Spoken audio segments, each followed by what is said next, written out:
ಎಲ್ಲರಿಗೂ ನಮಸ್ಕಾರ. ನಾವೀಗ ಒಂದು ಸಿಂಪಲ್ ಸರ್ಕ್ಯೂಟ್ ಅಂದ್ರೆ ಒಂದು ಸರಳ ವಿದ್ಯುತ್ ಮಂಡಲವನ್ನ ಹೇಗೆ ರಚನೆ ಮಾಡೋದು ಮತ್ತೆ ಆ ಒಂದು ಸಿಂಪಲ್ ಸರ್ಕ್ಯೂಟ್ನ ಗುಣಲಕ್ಷಣಗಳೇನು, ಹೇಗಿರುತ್ತೆ, ಯಾವ ಕಾಂಪೊನೆಂಟ್ಸ್ಗಳಿರುತ್ತೆ ಅನ್ನುವಂತಹದನ್ನೆಲ್ಲ ತಿಳಿದುಕೊಳ್ಳೋಣ. ಒಂದು ಸಿಂಪಲ್ ಸರ್ಕ್ಯೂಟ್ ಅನ್ನ ನಾವು ರಚನೆ ಮಾಡಬೇಕಾದ್ರೆ ಬೇಕಾಗಿರುವಂತಹ ಹಲವಾರು ಕಾಂಪೊನೆಂಟ್ಸ್ಗಳನ್ನ ನೀವು ಈ ಲಿಸ್ಟ್ ನಲ್ಲಿ ನೋಡ್ತಾ ಇದ್ದೀರಾ. ಮೊದಲಿಗೆ ಒಂದು ಸರ್ಕ್ಯೂಟ್ ಅನ್ನ ರಚನೆ ಮಾಡಬೇಕಾದ್ರೆ ಒಂದು ಸೆಲ್ ಅಥವಾ ಒಂದು ಬ್ಯಾಟರಿ ನಮಗೆ ಬೇಕಾಗುತ್ತೆ. ಇಲ್ಲಿ ಒಂದು ಡ್ರೈ ಸೆಲ್ ಅನ್ನ ತಗೊಂಡಿದ್ದೀನಿ, ಅಂದ್ರೆ ಮನೆಯಲ್ಲಿ ಬಳಸುವಂತಹ ಒಂದು ಎಲೆಕ್ಟ್ರಿಕ್ ಡ್ರೈ ಸೆಲ್. ಇದನ್ನ ನೋಡೋದಕ್ಕೆ ಹೀಗೆ ಕಾಣುತ್ತೆ. ಇದನ್ನ ಸರ್ಕ್ಯೂಟ್ ರೂಪದಲ್ಲಿ ಬರೆಯೋದಾದ್ರೆ ಈ ರೀತಿಯಾಗಿ ನಾವು ಬರ್ಕೊಳ್ತೀವಿ. ಈ ರೀತಿ ಉದ್ದವಾಗಿರೋದನ್ನ ಪಾಸಿಟಿವ್ ಎಂಡ್ ಅಂತ ಹೇಳ್ತೀವಿ, ಈ ರೀತಿ ಚಿಕ್ಕದಾಗಿರೋದನ್ನ ನೆಗೆಟಿವ್ ಎಂಡ್ ಅಂತ ಹೇಳ್ತೀವಿ. ಸರ್ಕ್ಯೂಟ್ ರಚನೆ ನಿಮಗೆ ಸುಲಭವಾಗಿ ಅರ್ಥ ಆಗಲಿ ಅಂತ ನಾನು ಸರ್ಕ್ಯೂಟ್ ರೂಪದಲ್ಲಿ ಬರೀತಾ ಇಲ್ಲ, ರೆಗ್ಯುಲರ್ ನಾವು ಉಪಯೋಗಿಸುವಂತಹ ಸಾಧನಗಳ ರೂಪದಲ್ಲೇ ಬರೀತಾ ಇದ್ದೀನಿ.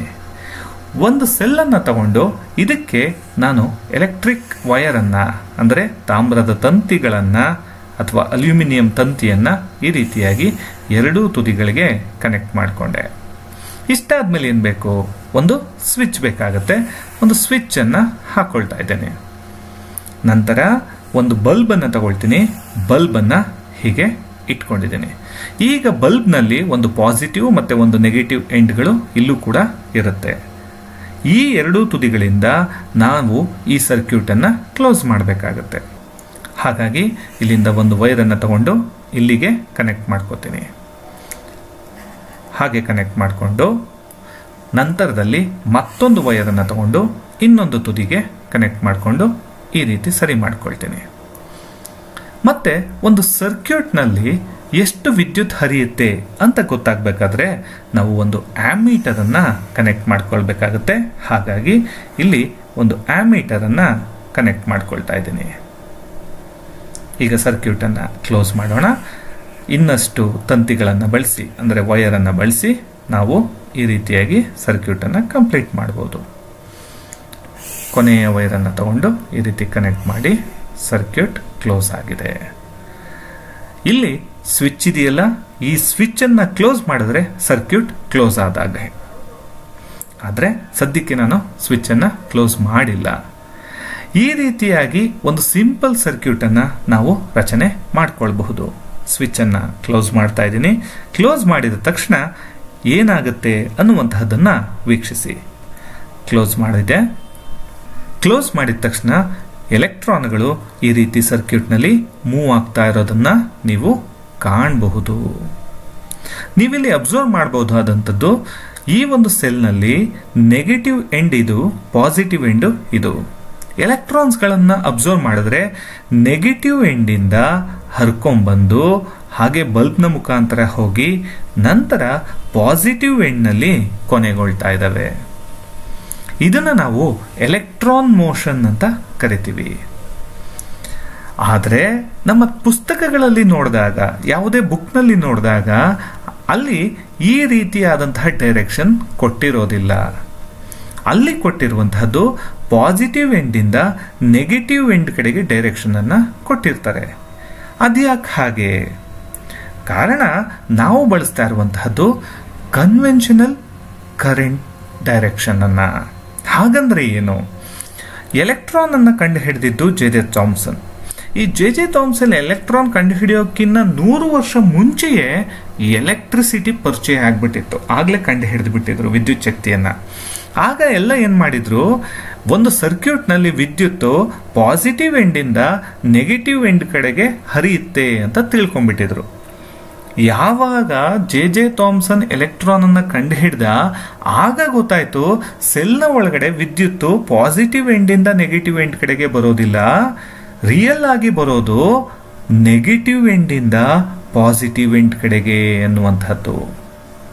ಈ ಒಂದು 100 ವರ್ಷದ ಅಂತರದಲ್ಲಿ ಹಲವಾರು ಪುಸ್ತಕಗಳು ಮತ್ತೆ ಹಲವಾರು ಪ್ರಚಲಿತ ಘಟನೆಗಳನ್ನೆಲ್ಲ ನಾವು ಕನ್ವೆನ್ಷನಲ್ ಮೆಥಡ್ ಇಂದನೇ ಬರೆದ್ಬಿಟ್ಟಿದ್ವಿ, ಉಪಯೋಗಿಸ್ಬಿಟ್ಟಿದ್ವಿ.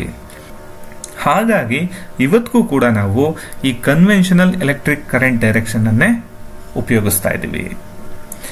ನೋಡಿ, ಪಾಸಿಟಿವ್ ಎಂಡ್ ಇಂದ ನೆಗೆಟಿವ್ ಎಂಡ್ ಕಡೆಗೆ ಡೈರೆಕ್ಷನ್ ಅನ್ನ ತೋರಿಸಿದ್ರೆ ಇದನ್ನ ಎಲೆಕ್ಟ್ರಿಕ್ ಕರೆಂಟ್ ಡೈರೆಕ್ಷನ್ ಅಂತ ಕರಿತೀವಿ. ಅದನ್ನೇ ಎಲೆಕ್ಟ್ರಾನ್ಗಳು ನೆಗೆಟಿವ್ ಎಂಡಿಂದ ಪಾಸಿಟಿವ್ ಎಂಡ್ ಕಡೆಗೆ ಬರುವಂತಹ ಡೈರೆಕ್ಷನ್ ಅನ್ನ ಎಲೆಕ್ಟ್ರಾನ್ ಡೈರೆಕ್ಷನ್ ಅಂತ ಕರಿತೀವಿ. ಅಂದ್ರೆ ಎಲೆಕ್ಟ್ರಾನ್ಗಳು ಈ ನೆಗೆಟಿವ್ ಎಂಡಿಂದ ಪಾಸಿಟಿವ್ ಎಂಡ್ ಕಡೆಗೆ ಬರುತ್ತೆ ಅನ್ನುವಂತಹದನ್ನ. ನಂತರ ಈ ಸರ್ಕ್ಯೂಟ್ ನಲ್ಲಿ ನೀವು ಅಬ್ಸರ್ವ್ ಮಾಡಿದ್ರೆ ಆಮೀಟರ್ ಅನ್ನ ಹಾಕಿರೋದ್ರಿಂದ ಎಷ್ಟು ಕರೆಂಟ್ ಹರಿತಾ ಇದೆ, ಅಂದ್ರೆ ವಿದ್ಯುತ್ ಪ್ರವಾಹ ಎಷ್ಟಿದೆ ಅನ್ನುವಂತಹದನ್ನ ನೋಡಬಹುದಾಗಿದೆ. 0.9 ಆಂಪಿಯರ್ನಷ್ಟು ಇಲ್ಲಿ ವಿದ್ಯುತ್ ಹರಿತಾ ಇದೆ. ಈ ಸೆಲ್ ಎಷ್ಟು ವೋಲ್ಟ್ ಅನ್ನ ಹೊಂದಿದೆ ಇದನ್ನ ತಿಳ್ಕೊಳ್ಳೋದು ಹೇಗೆ ಅಂದ್ರೆ, ಈ ಎರಡು ತುದಿಗಳ ನಡುವೆ ವಿಭವಾಂತರ ಪೊಟೆನ್ಷಿಯಲ್ ಡಿಫರೆನ್ಸ್ ಅಥವಾ ವೋಲ್ಟೇಜ್ ಎಷ್ಟಿದೆ ಅದನ್ನ ತಿಳ್ಕೊಳ್ಳೋದಕ್ಕೆ ಒಂದು ವೋಲ್ಟ್ ಮೀಟರ್ ಅನ್ನ ನಾವೀಗ ಕನೆಕ್ಟ್ ಮಾಡ್ಕೊಳ್ಳೋಣ. ವೋಲ್ಟ್ ಮೀಟರ್ ಅನ್ನ ಸಾಮಾನ್ಯವಾಗಿ ನಾವು ಒಂದು ಸರ್ಕ್ಯೂಟ್ನ ಎರಡು ತುದಿಗಳಿಗೆ ಕನೆಕ್ಟ್ ಮಾಡ್ತೀವಿ. ಯಾವ ಎರಡು ತುದಿಗಳ ನಡುವೆ ನೀವು ವೋಲ್ಟೇಜ್ ಎಷ್ಟಿದೆ ಅಂತ ಚೆಕ್ ಮಾಡಬೇಕಾದ್ರೆ ಆಗ ಈ ವೋಲ್ಟ್ ಮೀಟರ್ ಅನ್ನ ಬಳಸ್ತೀವಿ. ನೋಡಿ, ಇಲ್ಲಿ ರೆಡ್ ಕಲರ್ ಇದೆಯಲ್ಲ, ಇದು ಪಾಸಿಟಿವ್ ಎಂಡ್. ಈ ಬ್ಲ್ಯಾಕ್ ಕಲರ್ ಇದೆಯಲ್ಲ, ಇದು ನೆಗೆಟಿವ್ ಎಂಡ್.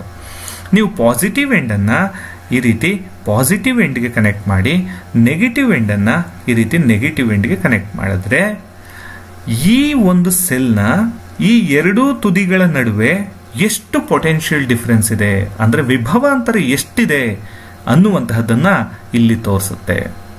ಸೊ ಈ ಸೆಲ್ 9 ವೋಲ್ಟ್ನಷ್ಟು ಪೊಟೆನ್ಷಿಯಲ್ ಡಿಫರೆನ್ಸ್ ಅನ್ನ ಹೊಂದಿದೆ, ವಿಭವಾಂತರವನ್ನ ಹೊಂದಿದೆ ಅಂತ ಗೊತ್ತಾಯ್ತು. ಇದು ಇಡೀ ಸರ್ಕ್ಯೂಟ್ ನಲ್ಲಿ ಎಲ್ಲಾ ಕಡೆಯಲ್ಲೂ ಒಂದೇ ರೀತಿ ಇರಬಹುದು. ಕೆಲವು ಸಂದರ್ಭದಲ್ಲಿ ಇಷ್ಟೇ ವೋಲ್ಟೇಜ್ ಎಲ್ಲಾ ಕಡೆ ಇಲ್ಲದೆ ಇರಬಹುದು. ಅದನ್ನ ಚೆಕ್ ಮಾಡೋದಕ್ಕೆ ನೀವೇನ್ ಮಾಡಬೇಕು, ಯಾವ ಒಂದು ಸಾಧನದ ತುದಿಗಳ ನಡುವೆ ವೋಲ್ಟೇಜ್ ಎಷ್ಟಿದೆ ಅಂತ ಕಂಡುಹಿಡಿಬೇಕಾದ್ರೆ ಆ ಎರಡು ತುದಿಗಳ ನಡುವೆ ನೀವು ಈ ಎರಡು ತುದಿಗಳನ್ನ ಇಟ್ಟರೆ ಸಾಕು. ಈಗ ಉದಾಹರಣೆಗೆ ನೋಡಿ, ಸರ್ಕ್ಯೂಟ್ ನಲ್ಲಿ ಈ ತುದಿಯಿಂದ ನಾನು ಈ ತುದಿಯ ನಡುವೆ ಎಷ್ಟಿದೆ ವೋಲ್ಟೇಜ್ ಅಂತ ಚೆಕ್ ಮಾಡ್ತಾ ಇದ್ದೀನಿ. ಇಲ್ಲೂ ಕೂಡ 9 ವೋಲ್ಟೇ ಇದೆ. ಈ ಸಿಂಪಲ್ ಸರ್ಕ್ಯೂಟ್ ನಲ್ಲಿ ನೀವೆಲ್ಲೇ ಇಟ್ರು ವೋಲ್ಟೇಜ್ ಸೇಮ್ ಇರುತ್ತೆ. ಆದರೆ ಕೆಲವು ಸರ್ಕ್ಯೂಟ್ಗಳಲ್ಲಿ ಈ ವೋಲ್ಟೇಜ್ ಬದಲಾಗೋ ಚಾನ್ಸಸ್ ಇರುತ್ತೆ. ಮುಖ್ಯವಾಗಿ ಇಲ್ಲಿ ನಾವು ಇನ್ನೊಂದು ಅಂಶವನ್ನು ತಿಳ್ಕೊಳ್ಬೇಕು. ಇಲ್ಲಿರುವಂತಹ ಬಲ್ಬ್ ಒಂದು ರೆಸಿಸ್ಟರ್ ಆಗಿ ಅಂದ್ರೆ ರೋಧಕವಾಗಿ ಕೆಲಸ ಮಾಡ್ತಾ ಇರುತ್ತೆ. ಇಲ್ಲಿ ಬರುವಂತಹ ಎಲೆಕ್ಟ್ರಾನ್ಗಳನ್ನ ಅದು ತಡೆದು ಬಿಡ್ತಾ ಇರುತ್ತೆ, ಅಂದ್ರೆ ಅಡ್ಡ ಹಾಕ್ತಾ ಇರುತ್ತೆ. ಅದರ ಚಲನೆಗೆ ಇದು ಅಡ್ಡ ಮಾಡ್ತಾ ಇರುತ್ತೆ. ಈ ಒಂದು ಕಾರಣದಿಂದ ಈ ಬಲ್ಬ್ ಅಲ್ಲಿ ಬಿಸಿಯಾಗಿ ಅದು ಬೆಳಕನ್ನ ನೀಡುವಂತಹದ್ದು. ಹಾಗಾಗಿ ಈ ಬಲ್ಬು ಕೂಡ ಎಷ್ಟೋ ರೆಸಿಸ್ಟೆನ್ಸ್ ಅನ್ನ ಅಂದ್ರೆ ರೋಧವನ್ನ ಹೊಂದಿರುತ್ತೆ. ಎಷ್ಟು ಅನ್ನುವಂತಹದನ್ನ ಚೆಕ್ ಮಾಡೋಣ. ಇಲ್ಲಿ 10 ಓಮ್ನಷ್ಟು ರೆಸಿಸ್ಟೆನ್ಸ್ ಇದೆಯಂತೆ. ವಿಶೇಷವಾಗಿ ಇಲ್ಲಿ ನೀವು ಒಂದು ಗಮನಿಸಬೇಕಾದಂತಹ ಅಂಶ ಏನಂತಂದ್ರೆ, ನೋಡಿ, ಕರೆಂಟ್ 0.9 ಆಂಪಿಯರ್ ಅಷ್ಟು ಹರಿತಾ ಇದೆ, ಈ ರೋಧ 10 ಓಮ್ನಷ್ಟಿದೆ. ಇವೆರಡನ್ನು ಗುಣಿಸ್ ನೋಡಿ, ಈ ಒಂದು ಸೆಲ್ನ ವೋಲ್ಟೇಜ್ ಎಷ್ಟು ಅಂತ ಗೊತ್ತಾಗುತ್ತೆ, 9 ವೋಲ್ಟ್ಸ್. ನೀವೀಗ ಒಂದು ಸರ್ಕ್ಯೂಟ್ ಅನ್ನ ಹೇಗೆ ರಚನೆ ಮಾಡೋದು, ಆ ಸರ್ಕ್ಯೂಟ್ ನಲ್ಲಿ ಏನೆಲ್ಲ ಇರುತ್ತೆ ಅನ್ನುವಂತಹದನ್ನ ತಿಳ್ಕೊಂಡ್ರಿ. ಈ ಒಂದು ಸರ್ಕ್ಯೂಟ್ ಡಯಾಗ್ರಾಮ್ ಹೇಗಿರುತ್ತೆ ಅನ್ನುವಂತಹದನ್ನ ನೀವೀಗ ನೋಡ್ಬಿಡಿ. ನಾನು ಕರೆಂಟ್ ಹರಿತಾ ಇರುವಂತಹದನ್ನ ಸದ್ಯಕ್ಕೆ ನಿಲ್ಲಿಸ್ತೀನಿ. ನೋಡಿ, ಇಲ್ಲಿ ಬ್ಯಾಟರಿ ಇದೆ, ಹಾಗೆ ಇಲ್ಲಿ ಒಂದು ಕೀ ಇದೆ. ಈ ಕೀ ಈಗ ಸದ್ಯಕ್ಕೆ ಕ್ಲೋಸ್ ಆಗಿದೆ. ಓಪನ್ ಮಾಡಿದ್ರೆ ಈ ರೀತಿಯಾಗಿರುತ್ತೆ, ಕ್ಲೋಸ್ ಮಾಡಿದ್ರೆ ಮತ್ತೆ ಈ ರೀತಿಯಾಗಿ ಆಗುತ್ತೆ. ಬಲ್ಬನ್ನು ಈ ರೀತಿಯಾಗಿ ನಾವು ತೋರಿಸಬಹುದು. ಈ ರೀತಿಯಾಗಿ ಒಂದು ಸಿಂಪಲ್ ಸರ್ಕ್ಯೂಟ್ ಅನ್ನ ನಾವು ದಿನನಿತ್ಯದಲ್ಲಿ ರಚಿಸಿ ಆ ದಿನನಿತ್ಯದಲ್ಲಿ ಆ ಸರ್ಕ್ಯೂಟ್ ನಲ್ಲಿ ಹೇಗೆ ವಿದ್ಯುತ್ ಹರಿಯುತ್ತೆ ಅನ್ನುವಂತಹದನ್ನ ಚೆಕ್ ಮಾಡಬಹುದಾಗಿದೆ. ಇಷ್ಟು ಹೊತ್ತು ಈ ವಿಡಿಯೋನ ವೀಕ್ಷಿಸಿದ್ದಕ್ಕಾಗಿ ಧನ್ಯವಾದಗಳು.